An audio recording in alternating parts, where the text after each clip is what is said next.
ఆంధ్రప్రదేశ్లో ప్రస్తుతం అందరి దృష్టి పథకాలు పథకాలు పథకాలు అని వైసీపీ చేస్తున్న ప్రచారం వైపు ఉంటుంది అని వాళ్ళు ఆలోచిస్తున్నారు. ఎన్ని పథకాలు ఇచ్చామో చూడండి, అన్నీ చెప్పటమే. వీళ్ళు ఇస్తాం అన్న పథకాలు ఇవ్వట్లేదు, కాబట్టి ఏమి చేయాలి?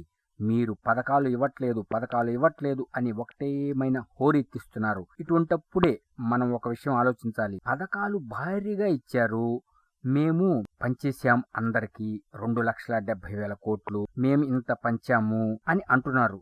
అయితే గెలవాలి కదా, గెలవలేదు.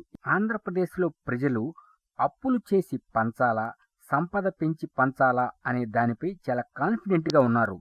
సంపద పెంచి పంచాల్సిందే అని డిసైడ్ అయిపోయారు. అందువల్లే కూటమిని గెలిపించారు. 164 సీట్లు ఇచ్చారు.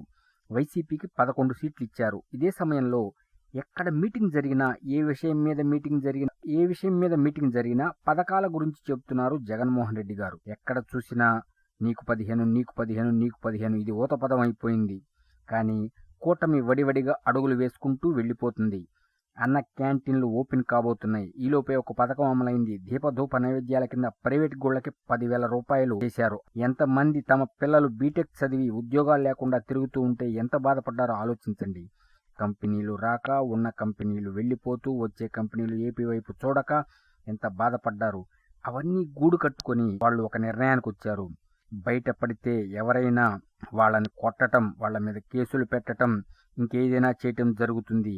ఆడ మగ తేడా లేకుండా హింసలు పెట్టారు, రకరకాల హింసలు. ఇవన్నీ చూసి భయపడి నిశ్శబ్ద విప్లవం క్రియేట్ చేశారు. కాబట్టి ఆంధ్రప్రదేశ్ ప్రజల అభిప్రాయం ప్రకారం సంపద పెంచి పంచాలి అని డిసైడ్ చేస్తున్నారు.